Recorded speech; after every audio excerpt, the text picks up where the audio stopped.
What's up, investors? It's the Russian dude. And yes, same t-shirt as last video, but I'm just recording 2 videos in one day. I mean, that's why. I change my clothes daily, don't worry. So yeah, let's begin with the video. Welcome to a world where tanks roll in not just to conquer cities, but to bulldoze your rights. Where the phrase "our people" is weaponized by the very government that turns them homeless. Where having a Russian passport is not a shield, but a red flag, even inside Russia itself, especially on these new Russian territories, the ones that are illegally captured by Russian army. You know what I'm talking about, right?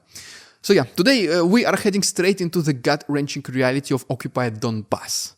But spoiler alert, it's not about liberation, and it sure as heck is not about rebuilding. It's about robbing people blind, systematically, methodically, and with grotesque pride. So let's dive into the twisted saga of the so-called polite people, a bunch of militarized looters and marauders posing for cameras while demolishing other people's lives. Because what is happening in Marupople and Pokrovsk today is not just a war crime, it is a dress rehearsal for tyranny.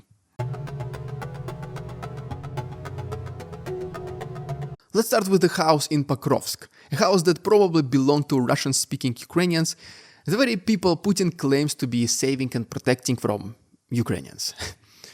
That house now sits in rubble, and then there is a video filled with giggles from the Perm-based NGO Polite People, whose name itself is a reference to the camouflaged lies of 2014. And they are not hiding their enthusiasm. They are posting a video of grinning soldiers looting what was somebody else's home at some point, complete with a caption that basically reads, "Look at our brave boys fooling around in destroyed Ukrainian towns and cities, never giving up, never letting themselves down, always being optimistic even in the toughest times at war." For some reason, they thought filming themselves in women's fur coats, laughing at people's tragedy, is the best way to shine light on the actions of the Russian military. And as expected, the video was deleted later, but well, the internet, as you can see, remembers everything. But here is where the scandal begins. Many years ago, that very household likely voted pro-Russian. It might have had anti-Maidan posters in the window. Maybe they even helped organize the 2014 Donbas referendums.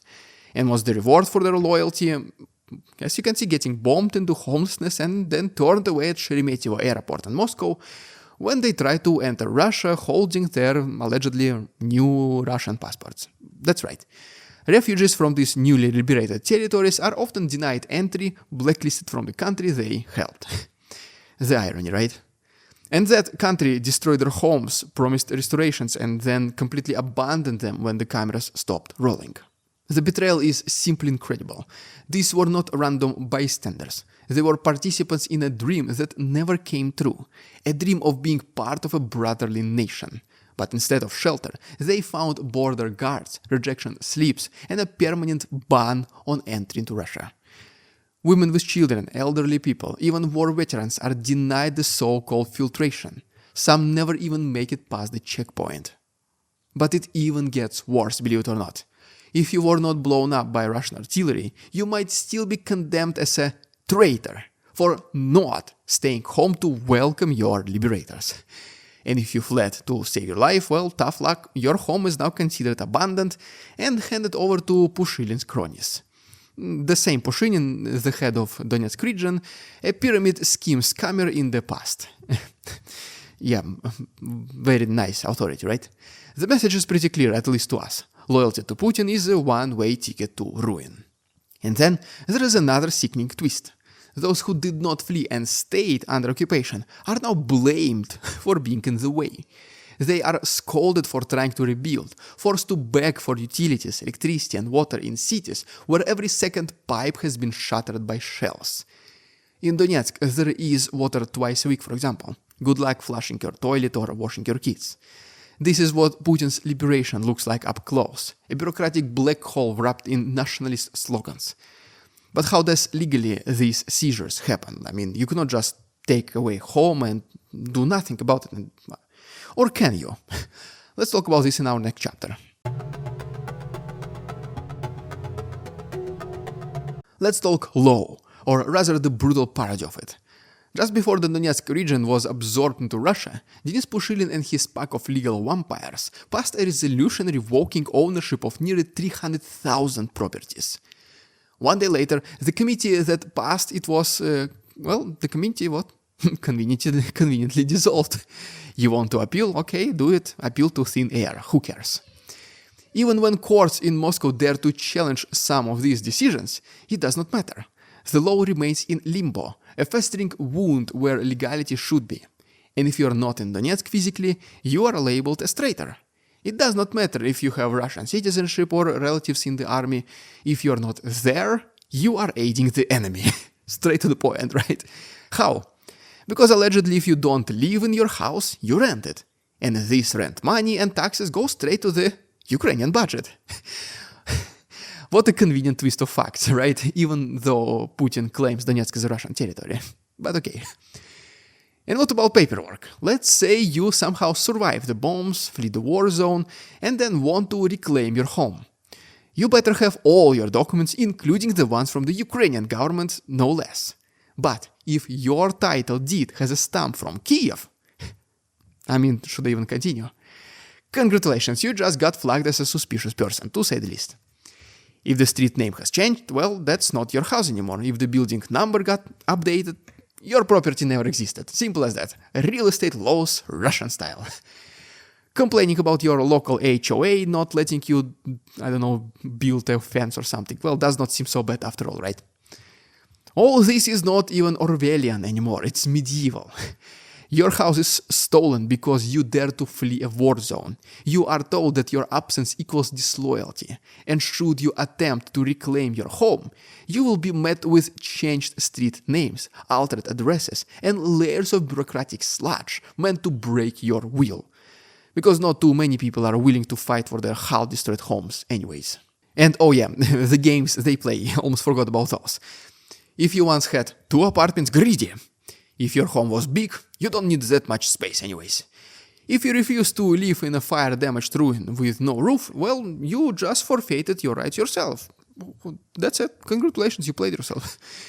Meanwhile, the so-called government sells mortgages for new homes built on your ashes. That's right. The same system that destroyed your life now sells it back to somebody else. And if you think this scam is isolated, well, think again. It's systematic. From Medyoda Boulevard to Azovstal Street, the history, the story repeats. Demolition, rebranding, resettlement, and erasure. And behind every address change is a family cast into permanent homelessness. Pushilin has built an empire on ruins and red tape, and nobody is stopping him. If anything, Putin only promotes such behavior, because the only thing he asks in return is unconditional loyalty. Let's talk about now one particular notorious city, Mariupol. The situation there is as bad as it gets. Welcome to Mariupol, or what is left of it. If you trust Russian state TV and propaganda, it's a thriving metropolis reborn from the rubble. But let's strip away the makeup in reality, because Mariupol is a haunted skeleton where 50% of the population has vanished. Entire districts demolished, infrastructure shattered, schools and kindergartens bulldozed. And in their place, commercial housing available only by mortgage. If you qualify, and spoiler alert, yeah, you guessed it, you don't. Most of you don't. Residents who survived the seashore returned home to nothing are now treated as squatters in their own houses.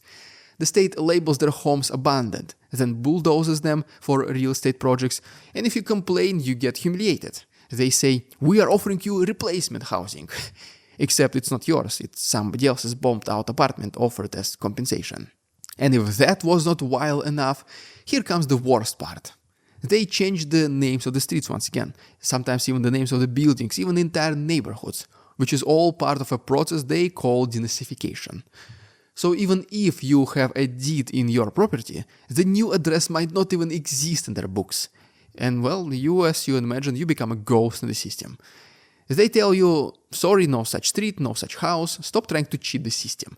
I don't know, go and sign up for military, do something with your worthless life, instead of just trying to scam the government, which is, by the way, so desperately tries to protect you from the real enemy, they say. People record video messages pleading for help. They invoke the Russian constitution. It is still a thing. They praise Putin with trembling voices, not out of loyalty, but out of fear. Because criticizing the system means losing even that rented shoebox you call a home. It also means losing citizenship, deportation, disappearance. Imagine knowing perfectly well who is the person responsible for you losing everything, and then you have to praise and back that person for a non-existing chance to get everything back to normal. That is the attitude of the Kremlin to its literal servants. It's not just homes being taken, it's identities, memories. Where a woman, for example, living in Marupople, may have lived on Azovstal street her whole life, and now it is apparently Tulsky Avenue. And there's no record she even ever existed, because addresses never existed in the first place. Meanwhile, new buildings go up for sale with the price tags normal people cannot afford, and so the real estate scam continues and marches on. Now let's get to the cosmic irony. The people enduring all this, the theft, the lies, the displacement, are so-called Russian citizens. Many did not even want that status but accepted it because otherwise no home, no food, no chance. So what does this forced Russian citizenship actually get you? No protection, no rights, just a faster lane to being exploited. Simple as that. The same investigative committee that boasts about conscripting 80,000 new citizens and then sending 20,000 to war. And well, that's not the glitch in the system, that is the system. Pushilin gets to act as both the landlord and the executioner, and while he does it, the Kremlin applauds. Imagine a country where your own government turns your registration into liability, where the Constitution's Article 40.1, which guarantees housing to everyone, is shredded the moment it becomes inconvenient, where people who lived 40 years in the same neighborhood, same street, same building, now rent shacks because their real homes are under so-called construction. A construction that ends with mortgage contracts they cannot afford. There are no Nazis here, no mythical enemies to chase away. The only real regime, the only real fascism is the one wearing your flag while stomping your rights into the mud. And the worst part about it, what happens in Donetsk or Mariupol does not stay there. These methods, these schemes, they are our prototype. Because if Russia truly believes Donbas is Russia, then what is to stop this madness from creeping into Kursk or Perm or Vladivostok? Or anywhere else where someone powerful enough decides that your apartment would look better in somebody else's name. The tragedy of Donbas is now being exported. Pushilin's decrees are not just hurting locals, they are creating a legal framework to dispossess anyone anywhere. The very idea of home ownership is being transformed into conditional privilege. You don't own your home, you rent it from the state's goodwill, and that goodwill is running out very fast. You complain about it and try to do something to stop it. Well, you lose it even faster. That is the reality of new Putin's Russia. Well, there you have it, guys. If you haven't done so already, please subscribe to my channel for more videos like this. If you wish to support my work, there are links down below, for example, my Patreon, where you can see these episodes in early access and also get an additional chapter in the end. Once again, the link is down below. Thanks so much for watching. See you tomorrow.